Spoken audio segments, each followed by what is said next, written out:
Hello दोस्तों, welcome to main point study. I hope आप सारे के सारे ठीक हो। तो आज हम करने वाले हैं पार्ट 1 कक्षा 10 के इतिहास का, जिसका नाम है जो यूरोप में राष्ट्रवाद का उदय। और हम करने वाले हैं जिसके मोस्ट इंपॉर्टेंट क्वेश्चन। ठीक है जी, ये मोस्ट इंपॉर्टेंट क्वेश्चन है। रिवीजन भी साथ में करने वाले हैं इस वीडियो के अंदर।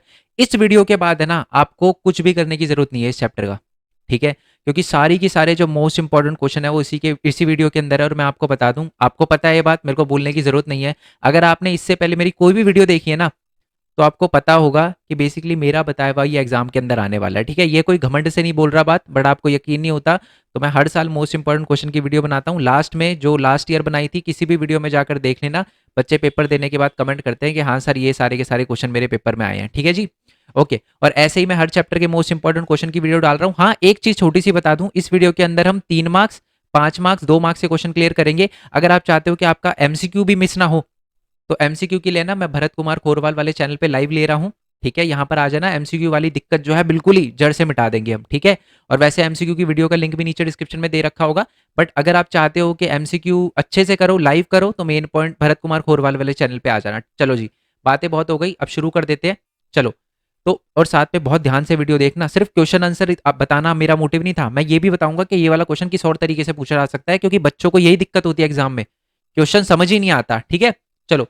पहला क्वेश्चन जो है बहुत ज्यादा इंपॉर्टेंट है, वो ये है कि फ्रांसीसी क्रांति के बाद आए बदलावों की व्याख्या कीजिए। आपको पता है 1789 में ना फ्रांस के अंदर बदलाव आया था। एक किंग था जिसका नाम था लुई 16, उसको लोगों ने हटा दिया था और वहां पर लोकतांत्रिक सरकार आ गई थी। और भी बहुत सारे बदलाव आए थे, उन बदलाव के बारे में बताना है। या घुमा फिरा के क्वेश्चन ये भी पूछ सकता है कि फ्रांसीसी क्रांतिकारियों ने फ्रांसीसी लोगों में सामूहिक पहचान की भावना किस प्रकार पैदा करी। एक्चुअल में इन दोनों का आंसर सेम है। और आप देखो कितने अलग अलग क्वेश्चन है, बट एक्चुअल में इन दोनों का आंसर सेम है।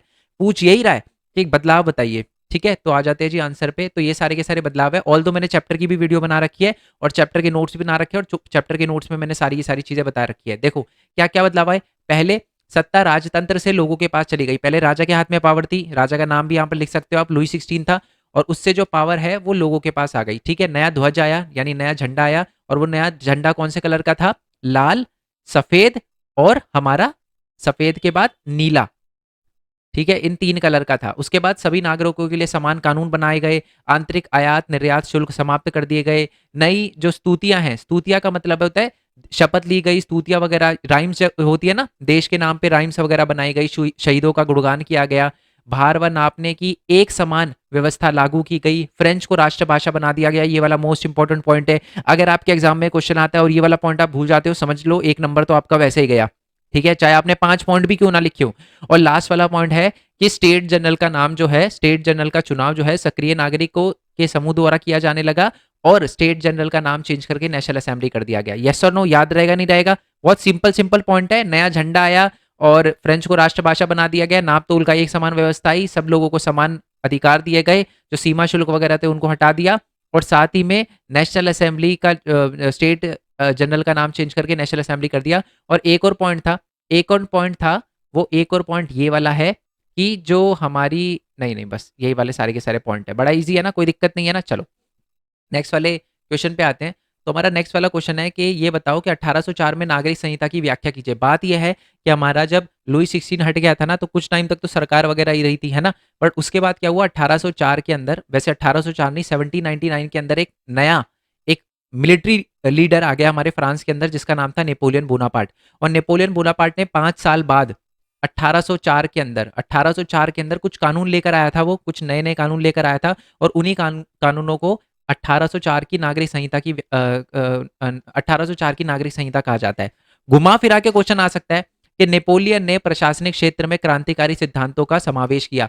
क्वेश्चन ये पूछा है कि बेसिकली नेपोलियन ने क्या चीज वो है, क्या प्रशासनिक क्षेत्र को इजी करने के लिए वो कौन कौन सी चीजें जो है वो लेकर आया था अपने टाइम पीरियड में। तो वो एक ही चीज लेकर आया था, 1804 में कुछ कानून लेकर आया था। उन्हीं कानून के बारे में बताना और नेपोलियन के की कुछ कमियां भी बतानी है। ठीक है, सबसे पहले तो वो क्या क्या बदलाव लेकर आया उसके बारे में हम देख लेते हैं। ठीक है, तो ये सारे के सारे बदलाव लेकर आया हमारा नेपोलियन। क्या क्या बदलाव लेकर आया? पहला, जन्म से आधारित जो विशेष अधिकार थे ना उनको समाप्त कर दिए।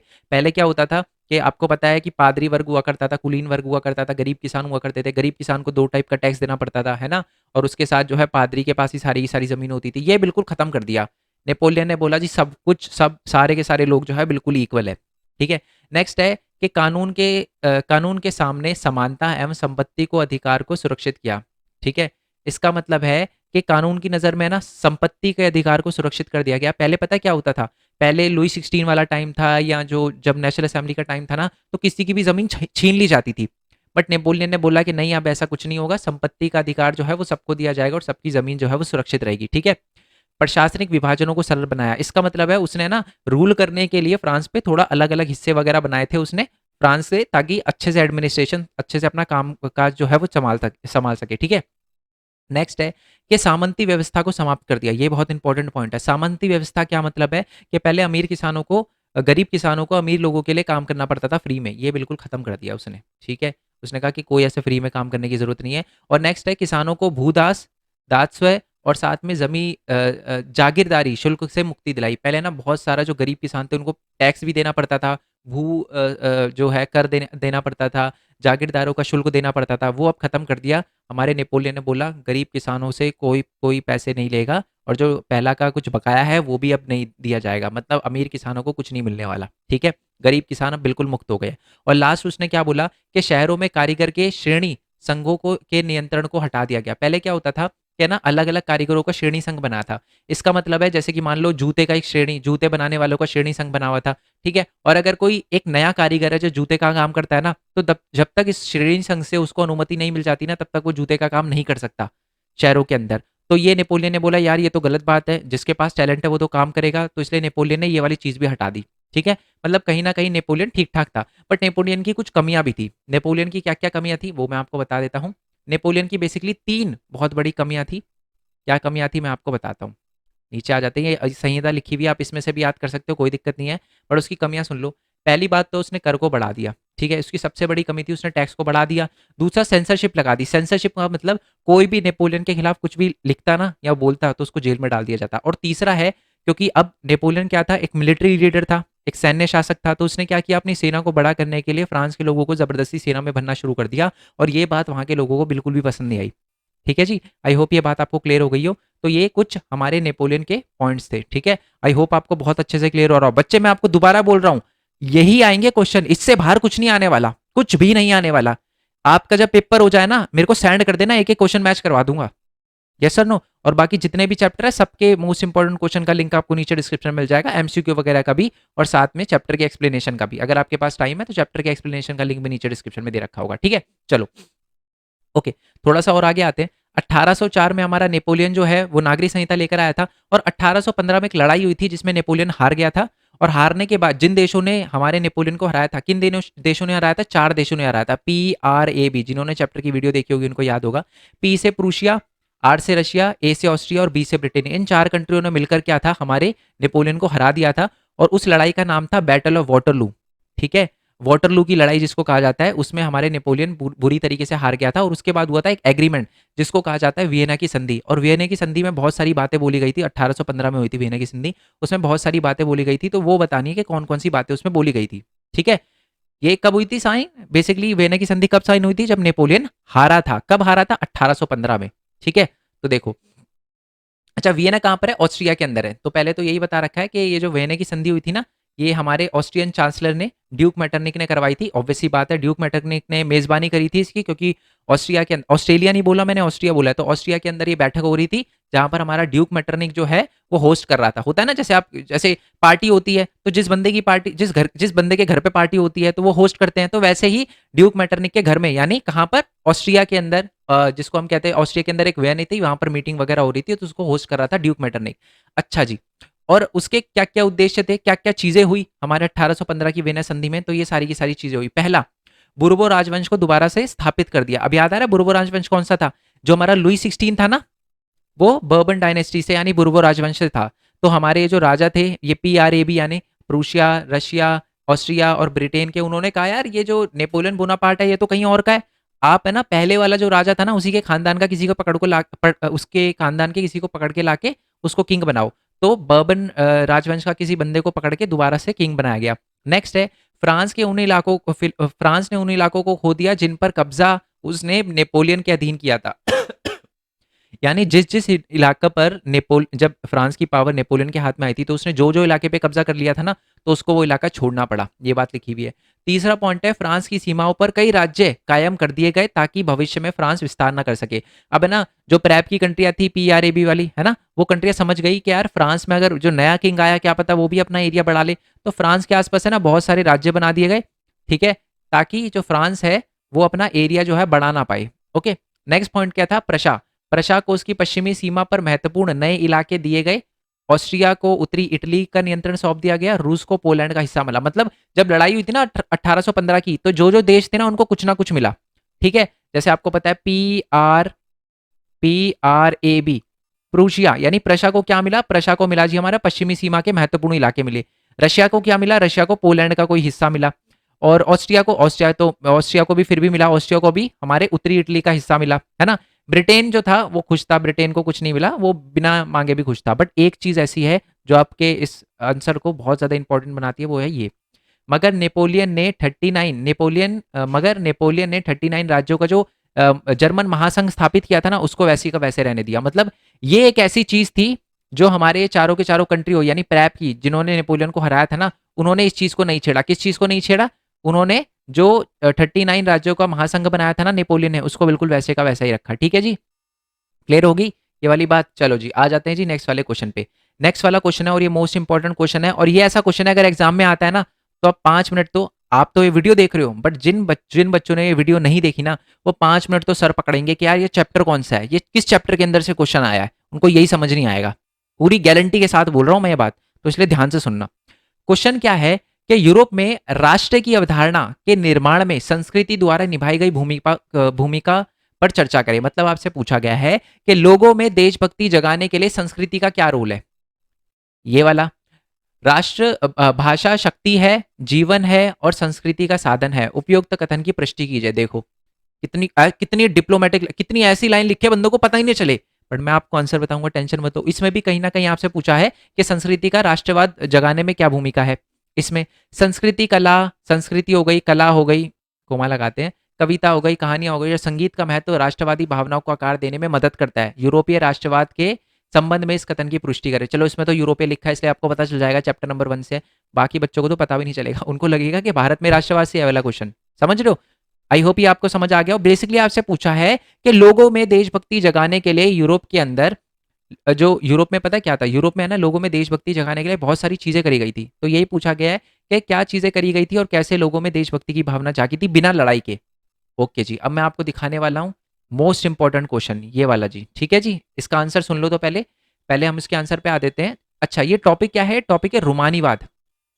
ठीक है, आपको अलग से क्वेश्चन भी आ सकता है, रूमानीवाद बताओ, तो वो भी इसी के अंदर है। ठीक है, ये समझ लो कि अगर रूमानीवाद पूछा जाए तो भी यही आंसर लिखना है जो मैं बता रहा हूं। ठीक है, ये अलग अलग टाइप के क्वेश्चन आए तब भी यही आंसर है। क्या आंसर है, अब वो आंसर सुनो। राष्ट्रवाद का विकास केवल युद्ध और क्षेत्रीय विस्तार से नहीं हुआ, राष्ट्र के विचारों के निर्माण में संस्कृति ने भी अहम भूमिका निभाई। आ गया ना वाला पॉइंट कि संस्कृति ने अहम भूमिका निभाई। अब क्या निभाई वो देखेंगे। कला, काव्य, कहानी, किस्सों, संगीतों ने राष्ट्रवादी भावनाओं को गढ़ने और व्यक्त करने में अहम भूमिका या सहयोग दिया। ये वाला भी आ गया, ये वाला पॉइंट भी आ गया। ठीक है, अब क्या क्या हुआ वो देखो। अच्छा, अब सबसे पहले तो आपको बिल्कुल इसी फॉर्मेट में आंसर लिखना है जिस फॉर्मेट में मैंने लिखा है, समझ रहे हो, तभी आपको फुल मार्क्स मिलेंगे। यस और नो। देखो अगर आपको कोई क्वेश्चन आता है एग्जाम में वो बड़ी बात नहीं है, मैं जब बता रहा हूं आपको हर एक क्वेश्चन आपका करा हुआ आएगा, देखा हुआ आएगा, इस वीडियो के अंदर से ही आने वाला क्वेश्चन। बट क्या आप वो 5 नंबर के क्वेश्चन में 5 मार्क्स स्कोर कर पाते हो, वो बड़ी बात है। तो इसलिए कह रहा हूं जैसे दे रखा है वैसे लर्न करना। ठीक है, अब रूमानीवाद सुनो। रूमानीवाद क्या है, एक ऐसा सांस्कृतिक आंदोलन था रूमानीवाद जो एक खास तरह की राष्ट्रीय भावनाओं को का विकास करना चाहता था। कैसी भावनाओं का, देखो आमतौर पर रोमानी कलाकारों और कवियों ने तर्क वितर्क और विज्ञान के महिमा मंडल की आलोचना की और उसकी जगह भावनाओं, अंतर्दृष्टि और रहस्यमयी भावनाओं पर जोर दिया। तो बेसिकली जो हमारे रूमानीवादी लोग थे ना, जो हमारे कलाकार थे रूमानीवादी, वो ये कहते थे कि भाई ये मत देखो कि आपकी सेना कितनी बड़ी है या आप कमजोर हो, है ना, आप नहीं जीत पाओगे, ये मत देखो, आप बस जिगरा रखो लड़ने का, उसके बाद जो होगा देखा जाएगा, अगर आपके अंदर जोश है तो आप जीत पाओगे, है ना। तो बेसिकली यही थे रूमानीवाद, है ना। क्लियर हो गया, यस और नो। ओके, तो रूमानीवाद लोग कौन थे, जो बेसिकली लोगों में राष्ट्रवाद की भावना जगाने के लिए प्रयत्न करते थे, अपने कला के द्वारा, अपने संगीत के द्वारा, अपनी पिक्चर के द्वारा। ठीक है? और ये साइंस वगैरह और इन वगैरह का महिमा मंडल की आलोचना करते थे, वो कहते थे भावनाओं की सुनो, अपने दिल की सुनो। यस और नो? चलो, अभी आपसे 2 वर्ड हैं कि दास वॉक्स का क्या मतलब होता है? इसका मतलब होता है लोग, और वॉक्स का इसका मतलब क्या होता है? राष्ट्र। ये 1 मार्क्स में क्वेश्चन आ सकता है। चलो, अब एग्जाम्पल पे आ जाते हैं कि जी कैसे रूमानीवाद का यूज़ किया, उसके बारे में देखने वाले हैं। तो देखो 18वीं शताब्दी के अंत में रूस, प्रशा, ऑस्ट्रिया जैसी बड़ी महाशक्तियों ने पता ही है आपको कि किसका मतलब ने विभाजन कर दिया था, किसका? पोलैंड का विभाजन कर दिया था, और भी बहुत सारे हिस्से का विभाजन कर दिया था। पोलैंड अब स्वतंत्र भूक्षेत्र नहीं था। याद है ना? अभी अभी थोड़ी देर ऊपर वाले क्वेश्चन पे हमने देखा था कि 1815 की संधि में क्या हुआ था कि जो हमारा रशिया था, रशिया को पोलैंड दे दिया गया। अब देखो पोलैंड के लोगों ने कैसे लड़ाई लड़ी। पोलैंड के लोग बहुत कमजोर थे, पावर नहीं थी उनमें, सेना नहीं थी उनकी, बट फिर भी उन्होंने आंदोलन किया अपनी भाषा के दम पे, अपने देशभक्ति के दम पे, अपने संगीत, अपने क्षेत्र, अपने कला के दम पे। कैसे किया? अब देखो, और ये बहुत इंपॉर्टेंट है, एग्जाम्पल पक्का आएगा एग्जाम में, समझ रहे हो? चलो, पोलैंड स्वतंत्र भूभाग नहीं था, पता है आपको, रशिया ने कब्जा कर लिया था, किंतु संगीत और भाषा के जरिए राष्ट्रीय भावना को उन्होंने जीवित रखा। अब देखो, एक पर्सन था जिसका नाम था कैरोल कुरपेंस्की, ने राष्ट्रीय संघर्ष को अपने ओपेरे और संगीत से गुणगान किया। मतलब वो है ना, ओपेरा वगैरह से, अपनी आप कह सकते हो सिंगिंग से, जो हमारे पोलैंड के लोग थे ना, उनमें देशभक्ति की भावना जगाए रखता था, और बोलता था कि हमें क्या करना है? रशिया को उखाड़ फेंकना है, ठीक है? रशिया के खिलाफ लड़ना है। ओके। और उसके बाद एक पॉलनेस और माजूरका जैसे लोक नृत्यों को राष्ट्रीय प्रतीकों पर बल दिया। उन्होंने कहा कि मतलब ये एक लोक नृत्य है, पोलनेस और माजरूका, ठीक है? ओके।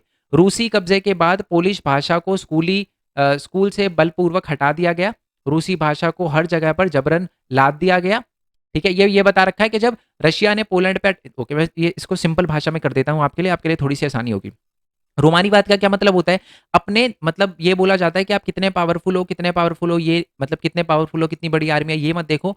अगर आप में जीतने का जज्बा है, ठीक है? अगर आपको अपने देश, जैसे 1947 में क्या हमारे पास कोई सेना थी? बिल्कुल भी नहीं। फिर भी हमने अंग्रेजों को भगा दिया था। कैसे भगाया था?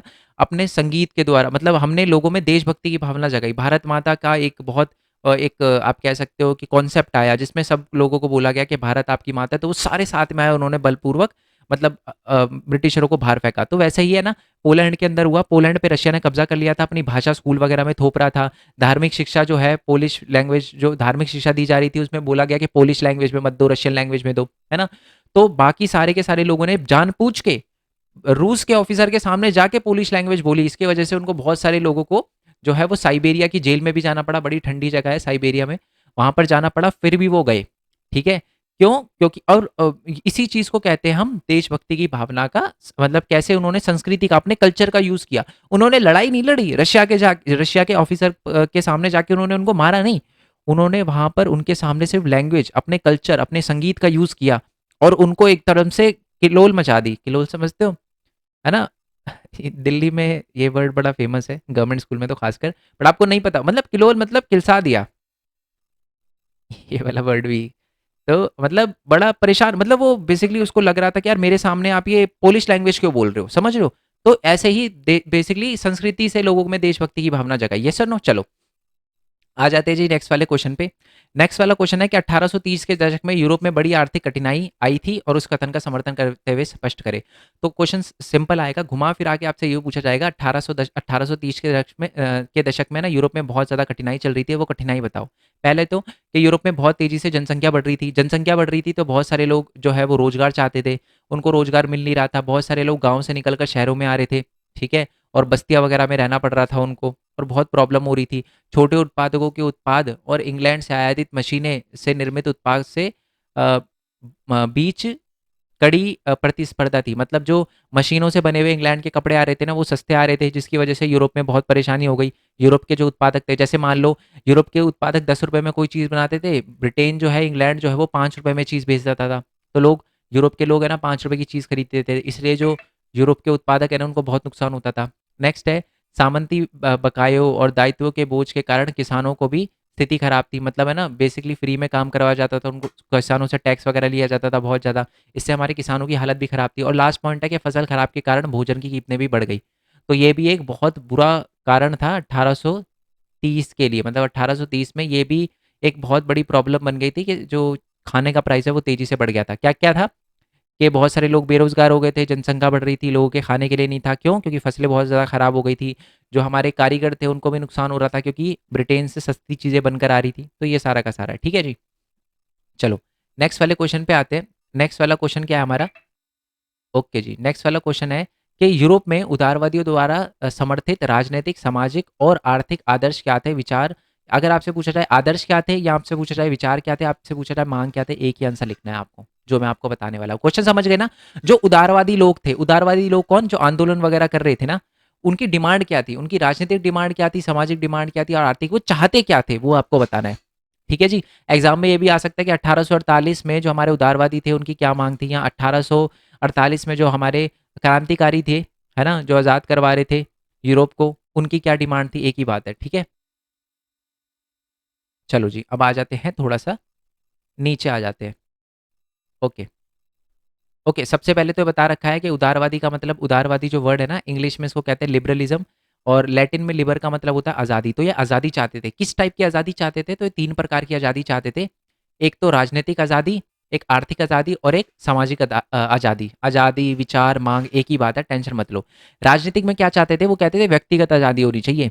कहीं भी जाने की, कुछ भी खाने की, पीने की, सोने की, रहने की कोई बंदिश नहीं होनी चाहिए। दूसरा वो कहते थे कानून के समक्ष बराबरी होनी चाहिए। किसी को कोई बड़ा या किसी को छोटा ऐसा नहीं दिखाओ, सबको इक्वल दिखाओ। नेक्स्ट है संविधान और प्रतिनिधि संसद होनी चाहिए। संविधान और प्रतिनिधि संसद का क्या मतलब है कि पार्लियामेंट होनी चाहिए और कॉन्स्टिट्यूशन होना चाहिए। ये बात उन्होंने बोली और बुक के अकॉर्डिंग सब कुछ होना चाहिए। राजा जो है वो सिर्फ नाम का हो, ये कहते थे हमारे उदारवादी लोग। और लास्ट पॉइंट है कि राष्ट्र राज्य लिखित संविधान के साथ होना चाहिए, मतलब राष्ट्र राज्य होना चाहिए और वो भी लिखित संविधान होना चाहिए। ठीक है जी? ओके। नेक्स्ट पॉइंट है उनकी आर्थिक मांगे क्या थी? बाजार की स्वतंत्रता होनी चाहिए। इसका मतलब है कोई भी बंदा बाजार में कोई भी चीज़ बेच सके और कोई भी चीज़ अगर वो बंद करना चाहे तो वो बंद भी कर सके अपनी शॉप, है ना? समझ रहे हो ना? पहले क्या होता था राजा जिसको मंजूरी देता था ना सिर्फ़ वही बेच पाता था चीज़ें। बट अब जो हमारे उदारवादी लोग थे वो कहते थे ऐसा नहीं होना चाहिए, जो भी जिसको भी मन करे चीज़ें बेचने का, किसी भी चीज़ को बेचने का वो कर सकता है।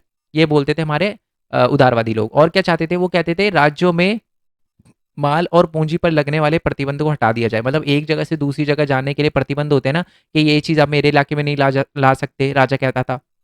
तो ये नहीं होना चाहिए। नेक्स्ट है निजी संपत्ति के स्वामित्व को अनिवार्य बल देते थे। ये कहते थे कि जी निजी संपत्ति होनी चाहिए। पहले लोग समझते थे कि सब कुछ राजा का है। तो जो हमारे उदारवादी लोग हैं वो कहते थे नहीं ऐसा नहीं है, सब कुछ राजा का नहीं है, नॉर्मल लोगों का है, ठीक है? और नॉर्मल लोग ही जो है उन्हीं की यही सारी की सारी चीज़ें हैं, ठीक है? चलो। सामाजिक विचार क्या था? सामाजिक तौर पे वो क्या चाहते थे? वो कहते थे बंधुआ मज़दूरी खत्म हो जानी चाहिए और जन्म से जो विशेष अधिकार दिए गए ना लोगों को, वो भी खत्म हो जाने चाहिए। जैसे टैक्स बहुत सारे लोगों को जैसे जो अगर मान लो कोई कुलीन वर्ग में पैदा हुआ है तो उसको टैक्स मिलेगा या पंडित वगैरह, पादरी वगैरह में पैदा हुआ है तो उसको टैक्स मिलेगा। तो ये वाला भी सिस्टम खत्म हो जाना चाहिए। ये मानते थे हमारे उदारवादी लोग, ठीक है? चलो, तो नेक्स्ट वाला क्वेश्चन है कि 1848 के काल को यूरोप में उदारवादियों की क्रांति का युग माना जाता है। अब आप है ना ध्यान से देखोगे ना, आपको ना क्वेश्चन जो है ना सेम सेम लग रहे होंगे ये वाले। ये जो अभी हमने 5वाँ, 6वाँ और 7वाँ क्वेश्चन देख रखा है ना, इसमें बहुत सारी चीज़ें आपको कॉमन लग रही होगी बट 1-2 वर्ड की वजह से पूरा आंसर बदल रहा है। देखो, इसमें ऊपर वाले क्वेश्चन में क्या पूछा गया था कि 1830 के दशक में जो प्रॉब्लम आई थी ना, है ना? आर्थिक स्थिति से लेकर, इकोनॉमी से लेकर वो बतानी है।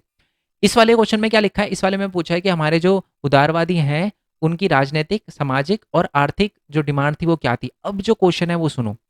1848 के काल में जो यूरोप था उसके उदारवादी लोगों ने ना इस 1848 के टाइम को उदारवादियों की क्रांति का युग माना जाता है। ऐसा क्यों?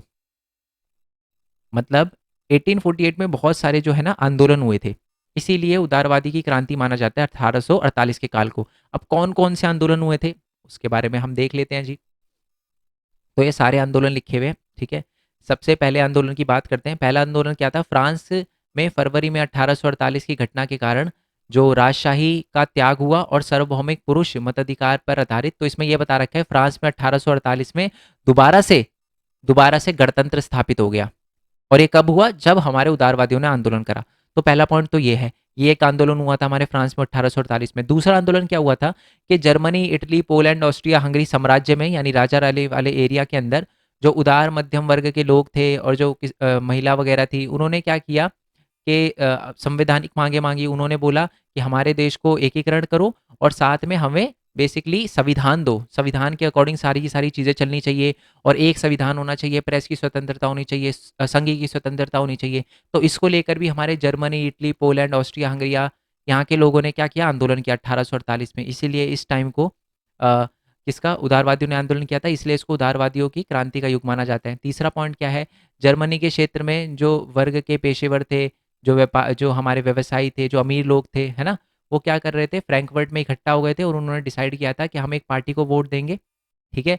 और वो पार्टी क्या कर रही थी, संविधान वगैरह बनाएगी, ओके।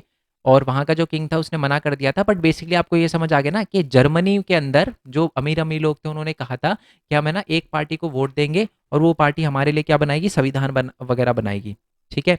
और उन्होंने बोला था कि हमारा किंग जो हो गया वो फ्रेडरिक वेलम होगा, बट उसके बाद है ना उस किंग ने किंग बनने से, यानी वो जो फ्रेडरिक वेलम था उसने किंग बनने से मना कर दिया था।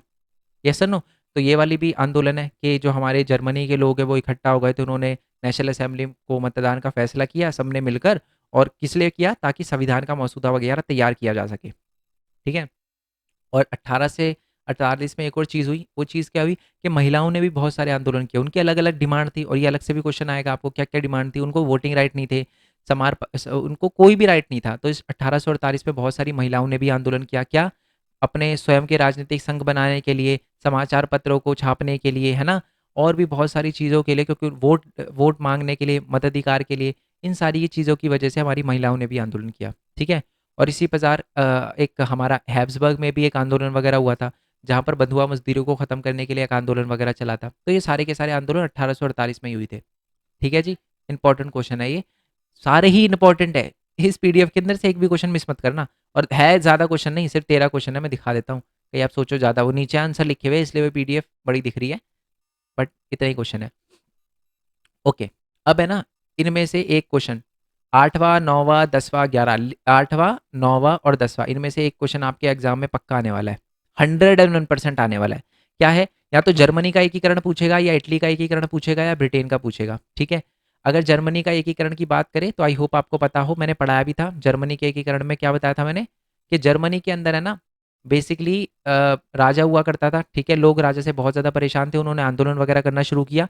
तो जर्मनी का जो किंग है वो तो नहीं पिघला, बट जर्मनी के पास एक कंट्री है पोलैंड, ठीक है। सॉरी, जर्मनी के पास एक कंट्री है जिसका नाम है प्रशा, ठीक है। प्रशा के जो अमीर अमीर जो हमारे भू किसान हैं, जिनका जिनको जंकर्स बोला जाता है, उन्होंने कहा यार हमें जर्मनी की हेल्प करनी चाहिए। तो उन्होंने उन्होंने अपने किंग से बोला, किंग का नाम था विक्टर, क्या नाम था उसका, काइजर विलियम, उससे बोला कि यार जर्मनी के लोगों की हेल्प करो, वो आज़ादी मांग रहे हैं। किंग ने बोला चलो मैं हेल्प करता हूँ, और किंग ने एक बंदे को अपॉइंट किया, उसका नाम था ऑटोमन बिस्मार्क। आपसे एग्जाम में अलग से भी क्वेश्चन आ सकता है कि ये बताओ जर्मनी को एकीकरण करवाने में ऑटोमन बिस्मार्क की क्या भूमिका थी, ठीक है। तो ऑटोमन बिस्मार्क जो था उसने क्या किया कि जर्मनी को एकीकृत कराने के लिए लड़ाई लड़ी, 7 साल तक उसने 3 देशों के साथ, ऑस्ट्रिया, डेनमार्क, फ्रांस के साथ लड़ाई लड़ी, और एंड में जीत गया और जर्मनी को एकीकृत करा दिया। अब आप बोलोगे सर किंग तो जर्मनी का था, तो ये ऑस्ट्रिया, डेनमार्क, फ्रांस से क्या लड़ने की जरूरत थी, अरे ये दोस्त थे हमारे जर्मनी के, यस और नो। तो जर्मनी ने बोला कि यार ये देखो मेरे को हटाने की कोशिश कर रहा है, तो ऑस्ट्रिया, डेनमार्क और फ्रांस तीनों की तीनों आ गए, और तीनों ने माफी चाहूंगा, तीनों को हमारे ऑटोमन बिस्मार्क ने नाप दिया, मतलब कहा कि जी छोड़ दो अब इसको, ठीक है। आई होप ये बात आपको क्लियर हो गई हो। ओके जी, थोड़ा सा और आगे आते हैं। और उसके बाद हमारा 18 जनवरी 1871 में हमारा जो प्रशा का राजा था उसी को हमारा जर्मनी का राजा भी बना दिया, क्योंकि जर्मनी के लोग खुश हो गए, यार यहाँ के देखो प्रशा के किंग ने तो हमारी हेल्प करी है, इसी को हमारा किंग बनाते हैं, और किंग बना दिया। और उसके बाद बहुत अच्छे अच्छे बदलाव आए हमारे जर्मनी के अंदर, नई बैंकिंग मुद्रा आई, बैंकिंग सिस्टम आया, कानूनी व्यवस्था, न्यायिक व्यवस्था, ये सारी की सारी चीजें आई जो कि अच्छी थी, ठीक है। चलो बाकी मैं आपको, अच्छा एक थोड़ा सा आ जाते हैं, जैसे कि आपको पता है हमारा ये व्लॉगिंग चैनल है, इस पर मैं लाइव वगैरह ले रहा हूँ, एमसीक्यू वगैरह, है ना। तो इसको तो ज्वाइन कर ही लेना। और साथ में हमारे मेन पॉइंट टेक वाला भी चैनल है, इस पर मैं अर्निंग से रिलेटेड वीडियो बनाता हूँ कि एक स्टूडेंट कैसे अर्न कर सकता है, तो इस वाले चैनल को भी देख लेना, बहुत ज़्यादा इंपॉर्टेंट चैनल है। एग्जाम के बाद देखना, अभी पूरा फोकस आप एग्जाम पे रखो। और दूसरी बात यह है कि आपको ये जो नोट्स वगैरह है ना, ये वाले इस चैप्टर के नोट्स वगैरह हैं, ये जैसे आपको दिख रहे हैं, मैक्सिमम चैप्टर के नोट्स वगैरह मैं अपलोड कर चुका हूँ। वो आपको www.mainpointstudy वाली वेबसाइट में मिल जाएंगे, सीधा गूगल पे जाके लिखोगे ना mainpointstudy.in, है ना, तो आपके सामने वेबसाइट आ जाएगी, वहां पर नोट्स वगैरह अपलोडेड है। अब चाहो तो मैं आपको दिखा भी दूंगा, बट अभी हम क्वेश्चन नंबर 9 करते हैं, ठीक है। इटली का यूनिफिकेशन, इटली का एकीकरण। तो इटली के एकीकरण में देखो, इटली है ना, मैं आपको वैसे ही बता देता हूँ। इटली है ना पहले 3 अलग-अलग भागों में बँटा हुआ था। उत्तर, मध्यम का और दक्षिण का, ठीक है? और इटली में ऐसे 7 राज्य थे, ऐसे मिले हुए थे ना, 7 राज्य ऐसे मिले हुए थे 7 राज्य। और सातों में सिर्फ़ एक ही ऐसा राजा था जो इटालियन बोलता था, उसका नाम था विक्टर इमैनुअल सेकंड, ठीक है? और उस इलाके का नाम क्या था? Sardinia Piedmont. वो सार्दिनिया पिडमोंट एक ही ऐसा इलाका था पूरे के पूरे इटली के अंदर जहाँ पर इटालियन बोलने वाला किंग था, ठीक है? या इतावली, इतावली इटालियन को बोलते हैं हिंदी में, इतावली बोलने वाला किंग था, ठीक है? अब हुआ क्या कि एक पर्सन था जिसका नाम था चीफ मिनिस्टर कैवर। क्या नाम था? Chief minister Cavour. तो मैं दिखा देता हूँ। ये रहा, कावुर लिखा हुआ है। तो चीफ मिनिस्टर कैवर ने बोला कि मैं करवाऊंगा जर्मनी को एकीकृत। और उसने क्या किया कि 1859 के अंदर इस वाले एरिया को कब्जा कर लिया और इस वाले को इटली के अंदर मिला दिया, ठीक है जी। यहाँ बीच में पोप था, पोप यानी पंडित होते हैं, क्रिश्चियन पंडित होते हैं, प्यार से मान गए। और उसके बाद हमारे Spain, bourbon king of Spain के जो बर्बन किंग ऑफ स्पेन थे ना, यानी स्पेन के जो बर्बन राजवंश के किंग थे, उनसे लड़ाई लड़ी हमारे एक और बंदे ने जिसका नाम था गसेपे गरीबाल्दी, ठीक है? तो यानी अगर आपसे पूछा जाए तो 3 भागों में बँटा हुआ था। जो ऊपर वाला जो हमारा ऑस्ट्रिया हंगेरियन एम्पायर था ना, उसको किसने हराया? हमारे कावुर ने, ठीक है? ये रहा, कावुर ने हराया। दूसरा जो पोप था प्यार से मान गया। और जो दक्षिण वाला था ना, बर्बन किंग ऑफ स्पेन, यानी जो हमारा क्या नाम था उसका? बोले तो स्पेन के जो बुर्बो राजवंश के लोग थे उसको हमारे गसेपे और गरीबाल्दी ने हटाया। और एंड में जाके इस एरिया को मिला दिया गया। और किंग पता है किसको बनाया गया? वही बंदे को जो पूरे के पूरे इटली में इटालियन बोलने वाला किंग था, जिसका नाम क्या बताया था अभी अभी ऊपर हमने देखा था? क्या देखा था? विक्टर इमैनुअल सेकंड, ये लिखा विक्टर इमैनुअल सेकंड, ठीक है? नीचे दिखा दूं इसका नाम, नीचे भी लिखा हुआ है। ताजपोशी हुई थी बंदे की, ये देखो 1861 में इसको किंग बना दिया गया। एक मार्क्स में क्वेश्चन भी आ सकता है, ठीक है? चलो जी, ब्रिटेन पे भी आ जाते हैं। ब्रिटेन का भी मैं आपको बता देता हूँ। ब्रिटेन ने है ना एक दिमाग लगाया। वैसे तो ब्रिटेन का पूरा आंसर यहाँ पर लिखा हुआ है, बट मैं आपको शॉर्ट में समझा देता हूँ, ठीक है? ब्रिटेन में ना पहले एक किंग हुआ करता था 1688 से पहले, उसको हटा दिया गया। और ब्रिटिश पार्लियामेंट की सारी पावर जो है ब्रिटिश पार्लियामेंट ने अपने पास ले ली। यानी पहले जो किंग के पास पावर थी ना, वो ब्रिटिश पार्लियामेंट ने ले ली। देखो उस टाइम तो ब्रिटिश था ही नहीं, उस टाइम इंग्लैंड था। दोबारा से समझा देता हूँ, कोई दिक्कत नहीं है मेरे को, मैं चाहता हूँ फुल मार्क्स आए, बट समझाऊंगा आपको अच्छे से। बात क्या थी कि हमारा पहले एक इंग्लैंड हुआ करता था, इंग्लैंड में किंग हुआ करता था। 1688 में उस किंग को हटाया गया और सारी की सारी पावर जो है ना, वो इंग्लैंड के पार्लियामेंट को दे दी गई। और पार्लियामेंट में ज़्यादातर अंग्रेज थे। अंग्रेज कौन? इंग्लिश बोलने वाले, ठीक है? उसके बाद क्या हुआ? इंग्लैंड आ गया। अच्छा, ब्रिटेन होता क्या है मैं आपको ये भी बता देता हूँ पहले। ब्रिटेन है ना एक्चुअल में 3-4 कंट्री से मिलकर बना है। कौन कौन से? England plus Scotland plus Ireland plus हमारा वेल्स। बट वेल्स आपको लिखना नहीं है बुक में, वेल्स के बारे में इतना नहीं दे रखा, बट याद रखना England plus Scotland plus plus well Ireland, ठीक है? अब आप बोलोगे सर इंग्लैंड तो ठीक है, स्कॉटलैंड को कब मिलाया? स्कॉटलैंड को मिलाया जी 1707 में। एक एक्ट ऑफ यूनियन साइन हुआ था जिसमें स्कॉटलैंड को भी मिला लिया। और स्कॉटलैंड को ना धोखे से मिलाया। कैसे? स्कॉटलैंड के लोगों को बोला कि हम आपके कल्चर की रिस्पेक्ट करेंगे, हम इंग्लिश है तो क्या हुआ, हम आपके स्कॉटिश कल्चर की रिस्पेक्ट करेंगे, बट कुछ नहीं हुआ। जबरदस्ती मिला लिया, एक तरह से धोखा दे दिया उनको, उनकी संस्कृति का एक तरह से योजनाबद्ध तरीके से उसको दबाया गया, ठीक है? उसके बाद आयरलैंड को भी मिलाया गया। आयरलैंड को 1801 में मिलाया गया। अब उनको कैसे मिलाया गया? बेसिकली आयरलैंड के अंदर है ना कैथोलिक और प्रोटेस्टेंट की लड़ाई चल रही थी और उसका फायदा उठाया यूनाइटेड किंगडम ने, यूके ने, और आयरलैंड को भी मिला लिया, है ना? तो सबसे पहले इंग्लैंड था, ठीक है? उसके बाद इंग्लैंड में स्कॉटलैंड को मिलाया गया 1707 में, और तब ये दोनों के दोनों मिलकर यूनाइटेड किंगडम बने, ठीक है? और उसके बाद आयरलैंड को भी मिला लिया गया, कब? 1801 में, ठीक है? और एंड में जाके हमारा ब्रिटेन बना। बाकी देखोगे ना आप, जर्मनी को बनने में 2-3 साल लगे, एकीकरण होने में, इटली को बनने में भी 2-3 साल, बट इसको पूरे 100-150 साल, है ना? 1688 से स्टार्ट हुआ और 1801 के अंदर एकीकरण पूरा का पूरा खत्म हुआ, ठीक है जी? चलो नेक्स्ट वाले क्वेश्चन पे, प्रश्न पे आ जाते हैं कि यूरोप में राष्ट्रवाद के उदय का क्या कारण है? यानी लोगों में राष्ट्रवाद की भावना क्यों जागी? सबसे पहले तो राष्ट्र राज्य का उदय। यानी बहुत सारे लोग ये चाहने लग गए थे कि यार अब है ना हमारा राष्ट्र राज्य होना चाहिए, यानी हमारे ऐसा देश होना चाहिए जहां पर हमारे जैसे ही लोग रहे, हमारी लैंग्वेज के ही लोग रहे। तो इसकी वजह से लोगों ने क्या किया? लोगों में राष्ट्रवाद की भावना जागी। लोकतांत्रिक सिद्धांतों का बढ़ावा। अब धीरे-धीरे लोगों को समझ आ रहा था कि यार लोकतंत्र हमारे लिए बहुत ज़रूरी है, किंग को हटाना पड़ेगा। और इसकी वजह से भी लोगों में देशभक्ति की भावना जागी। नेक्स्ट है सामाजिक, राजनीतिक और आर्थिक समानता पर बल। अब है ना लोग जो है हमारे यूरोप के वो चाहने लगे थे कि जी अब क्या हो, सबको इक्वालिटी दी जाए, और इसकी वजह से उन्होंने आंदोलन वगैरह किया। नेक्स्ट है राष्ट्र में मानव अधिकार की मांग। अब है ना लोगों ने बोलना शुरू कर दिया कि किंग बहुत खराब होते हैं, तो अब उन्होंने क्या किया, मानव अधिकारों की मांग करना शुरू कर दी, और उसके लिए ऑब्वियस सी बात है किंग मानेगा नहीं, तो किंग के खिलाफ लड़ाई करना शुरू कर दिया। और लास्ट है कि निरंकुश राजतंत्रों में क्रांतिकारी प्रतिक्रिया। जो किंग थे वो बहुत खराब थे, उनके खिलाफ भी लोगों में गुस्सा भरा हुआ था, और इसकी वजह से भी लोगों में देशभक्ति की भावना जागी और उनको हटाने का एक उन्होंने सोच लिया दिमाग के अंदर। ठीक है, चलो नेक्स्ट वाला क्वेश्चन क्या है। नेक्स्ट वाला इसी से में मिलता जुलता है, थोड़ा अलग क्वेश्चन है बट इसी के अंदर दे दिया मैंने कि महिलाओं का योगदान बताइए। महिलाओं ने यूरोप में जो है वो राष्ट्रवाद जगाने के लिए क्या किया किया, उन्होंने भी राजनीतिक संगठन का निर्माण किया, समाचार पत्रों को प्रकाशन किया जिससे लोगों में देशभक्ति की भावना जागे। उन्होंने ना मत अधिकार प्राप्ति हेतु बहुत सारे आंदोलन वगैरह करे, बट उनको एंड तक वोटिंग राइट नहीं मिला। ठीक है, राजनीतिक बैठकों वगैरह प्रदर्शन वगैरह उन्होंने हिस्सा भी लिया था।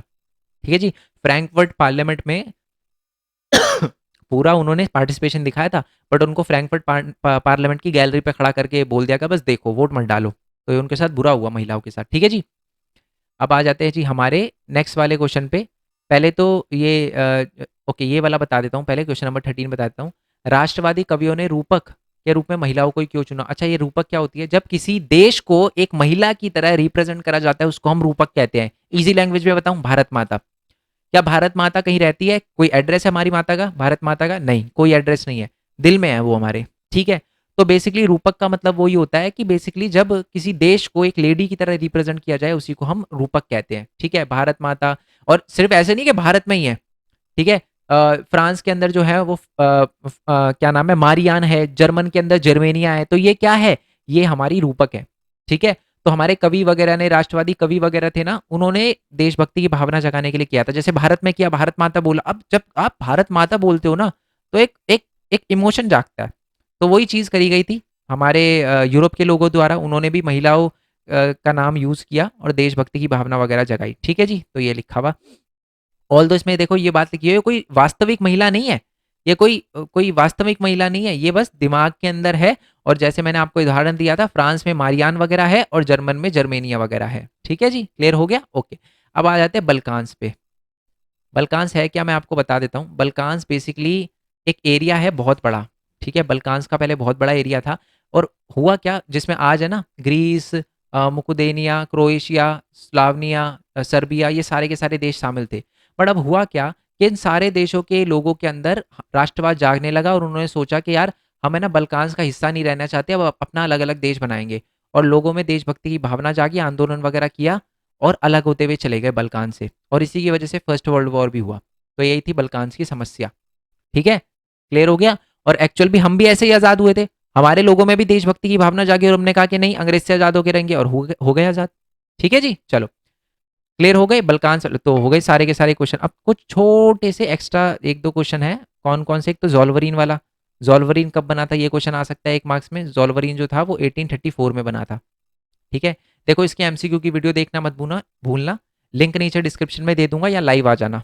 कहाँ पर, हमारे मेन भरत कुमार खोरवाल वाले चैनल पे। दिखा दूं क्या दोबारा से, भरत कुमार खोरवाल वाले चैनल पे लाइव आ जाना, लाइव मिलेंगे करेक्ट 8 बजे। Okay okay. और बाकी ये कुछ प्रतीक वगैरह दे रखे हैं, जैसे कि टूटी हुई बेड़ियां आज़ादी का प्रतीक है। ठीक है, बाज छाप वाला कवच जो है वो किसका, जर्मन समुदाय की शक्ति का प्रतीक है। और बलूत पत्तियों का मुकुट जो जर्मेनिया सर पे पहनती है वो वीरता का प्रतीक है। ये एक एक मार्क्स वाले क्वेश्चन है। ठीक है, बट फिर भी मैंने दे दिया क्योंकि अपन रिस्क नहीं लेना चाहते, अपन को फुल मार्क्स चाहिए 80 आउट ऑफ 80। ठीक है, या 100 आउट ऑफ 100 बोले तो। क्लियर है ना, चलो। और बाकी ये भी कुछ चित्रों का आप अगर देखोगे, हमारी ये जो महिलाएं हैं इन्होंने देखो सर पे ताज भी पहना है, ये वही वाला ताज है जो वीरता को रिप्रेजेंट करता है। कौन सा वाला, ये रहा बलूत पत्तियों का मुकुट, वीरता को रिप्रेजेंट करता है। ठीक है जी। और तलवार, तलवार पे लिपटी जो हमारी जैतून की डाली है वो शांति का प्रतीक है। मैं दिखा भी दूं, ये इसमें ना जैतून की डालियां हैं लटकी हुई, ऐसे दिख रही होगी आपको, तो ये भी क्या है, वीरता का प्रतीक है। ओके, ओ सॉरी शांति का प्रतीक है। और बाकी ये एक देखा था हमने कमीलो दे कैवर, याद है कावुर, काबूर याद है ना, इटली को एकीकृत करवाने में ऊपर वाले एरिया यानी जो ऑस्ट्रिया हैब्सबर्ग अंपायर है उसको अ, इटली के अंदर मिलाने में इसका बहुत बड़ा योगदान था। तो इस पे एक शॉर्ट नोट आ सकता है, और एक गसे पे मजीनी पे आ सकता है। वैसे इस पे मैंने पहले से ही बता रखा है, 1807 में पैदा हुआ था जिनेवा के अंदर, और यंग इटली और यंग यूरोप नाम से इन्होंने दो सीक्रेट सोसाइटी भी बनाई थी। देखो लिखा भी है यंग इटली और यंग यूरोप भी लिखा होगा, कोई दिक्कत नहीं, मैं बता रहा हूँ यंग इटली और यंग यूरोप दोनों याद रखो। ठीक है, ये देखो लिखा भी है यंग यूरोप। ओके। और ये पता है क्या बोलते थे, एक बार मेटरनिक ने बोला था कि ये जो जेसेपी है ये हमारे सामाजिक व्यवस्था का सबसे खतरनाक दुश्मन है। ठीक है। चलो जी, आई होप ये सारे के सारे क्लियर हो गए। बाकी जितने भी मोस्ट इंपॉर्टेंट चैप्टर हैं, मोस्ट इंपॉर्टेंट चैप्टर के क्वेश्चन है, सबका लिंक आपको नीचे डिस्क्रिप्शन में दे रखा है। बाकी मिलते हैं जी नेक्स्ट वीडियो में, तब तक के लिए थैंक यू सो मच। जय हिंद, जय भारत, वंदे मातरम। Thanks for support. Bye bye.